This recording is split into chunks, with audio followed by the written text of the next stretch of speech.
What is good, team? We are in for day 2 of this week. Lower body, which is kind of lower body day 1. I'll get some hamstrings on my last workout of the week. Quad dominant this session. Little bit of a different sequence this week, just because I was feeling a little bit mangled after last week's session. So I do want to maybe just limit the exposure to those crazy loads from a fatigue standpoint, but also from an injury management standpoint. I did have an adductor injury a few months ago now, so it's starting to get a little bit niggly. Knees are getting a little bit cranky. So just kind of pulled back in terms of the load exposure more so. And what I'll do first is just do leg extensions first, more so just to warm up the legs to get me primed to move into those squat patterns. And then even if I manage to like match my loads from last week, it's still progression because I'm doing it later in the session. And I think that's a totally fine way to kind of get a lot of stuff done that is stimulative for the quads specifically, because obviously leg extensions, fantastic exercise to train all of the heads of the quads really effectively, and especially the way we've got it set up here with the pad extender and the seat all the way back. So lots of work done in the quads. And I guess like a double whammy to kind of add on to that is doing stuff first in the workout where we are really prioritizing the short position, where we do fatigue the quickest. So kind of trying to cram in a lot of the shortened position work last in the workout is maybe not the best way to go about it. So I'd almost rather just get it done now, get the benefit of being able to go really short early on. I also get the benefit of load exposure to minimize too much fatigue, too much risk of injury, especially the deeper we get now, like inside that 7-week out mark from the first show. So certainly getting a little spicy. But we'll get started on this couple of warm-up sets. 2 sets, I believe, 10 to 15 reps. I'm really emphasizing a big stretch and a big contraction at the top.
Alright, so leg extensions done, 2 sets, we got 15 and 13, same load as last week, so a couple of rep PB on both sets, which is nice, but really good contraction on that. Really nice to have that first in the session, just to get the knees warm and get the quads warm as well. But moving on to like first compound movement of this quad session, I've opted to go leg press second, and then I pushed that pendulum squat to last, which kind of going into that pendulum squat, I really want the quads to be the emphasis there. I really don't want ego to take over or the ability to try to push too hard in terms of loading, because it's just not needed at this point and the risk just kind of outweighs the reward. So here all I've gone is 10 kilos up on last week. So like I mentioned in yesterday's video, whatever your first set, as long as you hit the top end of the rep spread on that, so this is 10 to 15, I hit 15 last week at last week's load. I don't really care what I get on my second set as long as it's close proximity to failure. So I have opted to take it up because by definition this week I would just have to do more reps to progress, which I don't want to. I don't want to go above 15. So this, if I get anywhere close to 15, 10 kilos heavier, progress, I'll take it, and then I'll just run load up from next week. I need some power.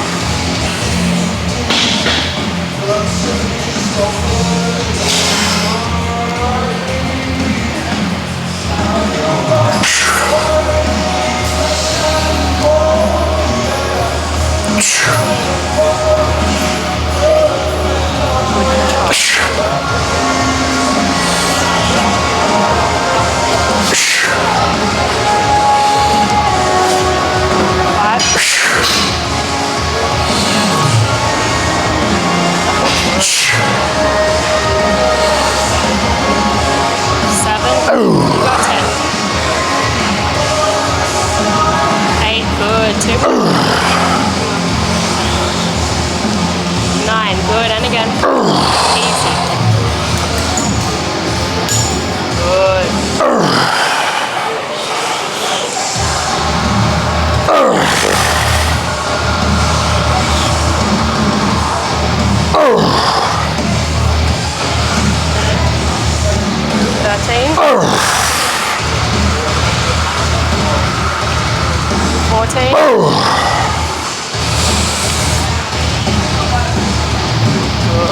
Oh yeah. All right, so that's my 2 sets done on leg press. Load progression from last week, 10 kilos up. Actually, same reps as last week, so really nice progress there. A little bit of a different sort of technique setup, narrower foot stance, deeper, more pause in the bottom. So really nice progressions there. So moving on to the pendulum, which I did first last week. Moved it to my last quad exercise, so quads are very fatigued, but I guess like an overlooked variable when it comes to training quads specifically, and like squat variations for that matter, is really not prioritizing how much you can lift, but how well you can lift the load that you are using. So the real magic happens when you can lift really heavy with really good technique, with really strict technique standards or execution standards. So one of the main ones with this is like with the pendulum squat specifically, it does allow a greater angle of knee flexion, so really deep knee bend. The big thing I'm trying to emphasize here is a slow controlled eccentric to the bottom, pausing at the bottom under tension, and then flexing out of the bottom. So I'm minimizing momentum, minimizing bouncing, and I'm not letting my ego take over in order to just lift heavier. So if I can tick all those things off, keep my technique standards perfect, get to the bottom, pause, flex out of the hole, you can bet that I'm using my quads to do that whole movement. So you can pretty much guarantee your quads are gonna grow if you kind of stick to those standards in terms of execution and just technique in general. So one hard working set, 6 to 8 reps, 6 to 10 reps, I believe, somewhere there. So we'll see how these feel. We've got one more warm-up set and then we'll get stuck into the working set.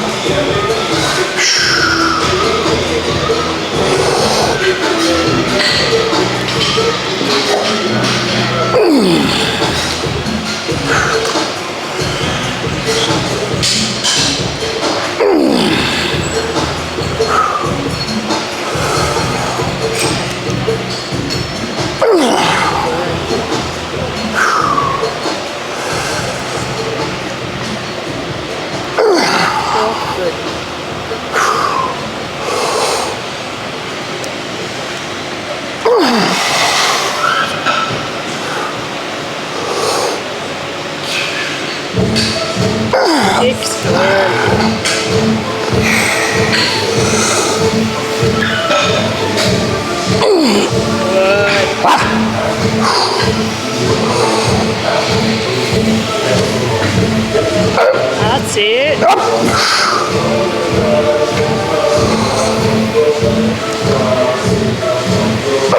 Good, yes, go.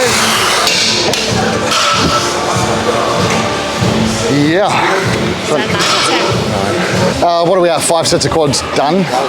Finished on that pendulum squat, which was actually a rep and load PB from last week. 1 rep up, Gab? No, actually 1 rep less, but 10 kilos heavier. But I think arguably from a technique standpoint, so much better. Like I really paused on the bottom, I really flexed out of the hole as opposed to like sinking and bouncing potentially, or just using too much momentum. So really, really stimulated for the quads. But quads done, a little intermission, hitting 2 sets of calves before we move on to hamstrings. Got 4 sets of hamstrings to finish off, and we are done. So standing calf raise here for my first calf exercise for the week. 2 working sets, nothing fancy. And then later in the week, we've got some seated straight leg calf raises on the leg press. But again, I don't know how many times I can say it with calves. Nothing magic, nothing fancy. Use full ranges of motion. Don't go too heavy. Stay somewhere in the 8 to 15 rep range, and you're good to go.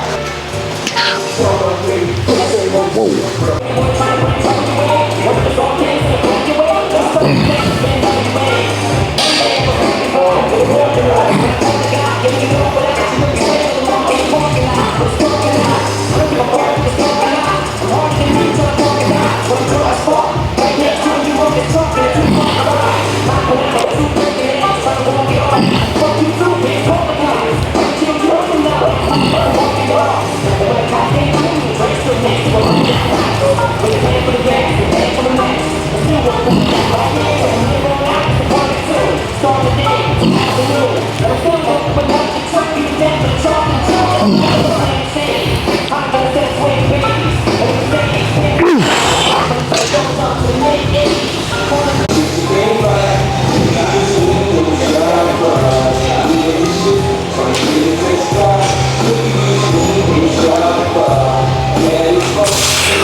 Yeah, baby.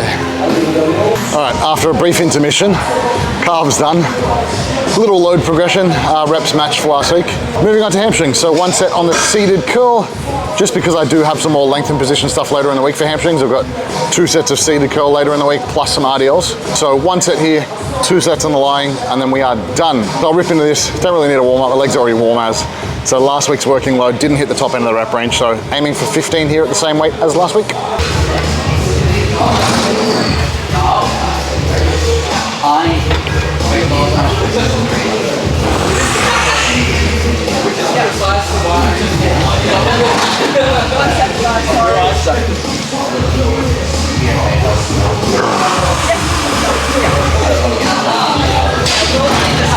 I know, yeah, in between sets, so. Hello, guys. Sorry. So, about what I said, really I was wrong.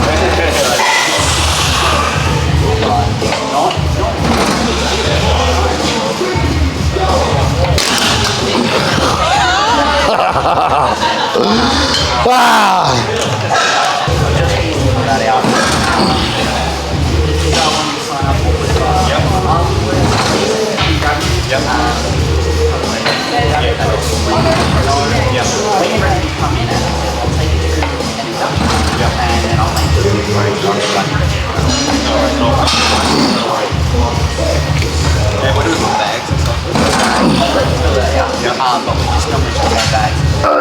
Shoving around on the shelving racks at the back. If there's no space, as close to the rack. If for whatever reason. Holy moly, my legs are sizzled. So on paper, not a huge session. 5 sets of quads, 3 sets of hamstrings, 2 sets of calves. So pretty low volume. I actually had a question on one of my YouTube videos from last week. Someone asked, do I always do this low volume? I think low volume is subjective. It depends on the person. And if we look at the hypertrophy literature, the majority of the literature points to 10 to 20 being ideal for most people. That being said, there are people that will make progress on less than 10. There are people that will make progress on more than 20. It really depends on pretty much just trial and error. You can basically start at the lowest possible volume threshold. And again, looking at the research, there is evidence to suggest that muscle growth occurs with as little as 1 hard working set per week. Does that mean it's optimal? Probably not. But it's at least a good starting point for most people. If you were doing anywhere from like 1 to 6 working sets a week, probably a nice place to start. You can start there, always progress up. I think that's the smartest thing you can do is start low, assess, and always work up. I see far too many people doing way too much. It stalls out their progress, they get injured, they actually make no progress or they go backwards and then they wonder why it's not working. I think the smartest thing you can do is start with as little volume and frequency as you can, really nail your technique, execution, and then the only variable that needs to change over long periods of time is progression in either load or reps or like volume, so a combination of both in terms of like adding more sets. But very straightforward, very simple methodology with my training, with how I train my clients. Simple, effective, do the simple shit really well and do it for long enough to yield a good response. Anyway, enough of that. Lying hamstring curls, 2 working sets, and then I'm done.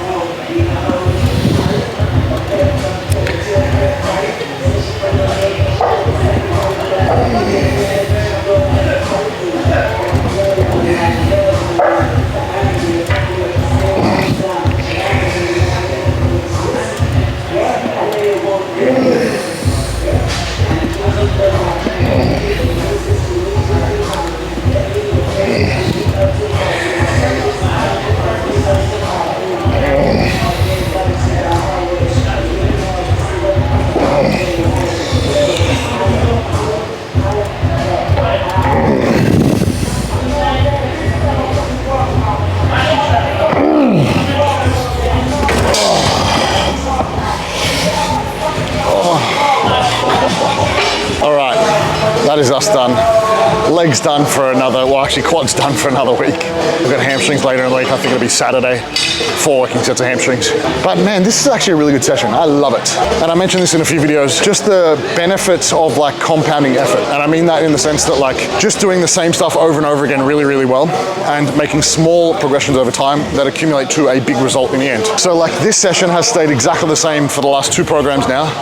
So we'll probably end up like close to 16 weeks of doing the same movements, the same rep schemes, just with small load and or rep progressions, which has yielded probably the best leg like development that I've had in the longest time and remained injury free. So couldn't be happier. But that's it from us. Rest day tomorrow. So actually cardio has been pulled out. So no cardio tomorrow. It'll be a full rest day. Might take advantage of that and then probably have a sauna, have a swim, get some extra steps in, just probably have a nap.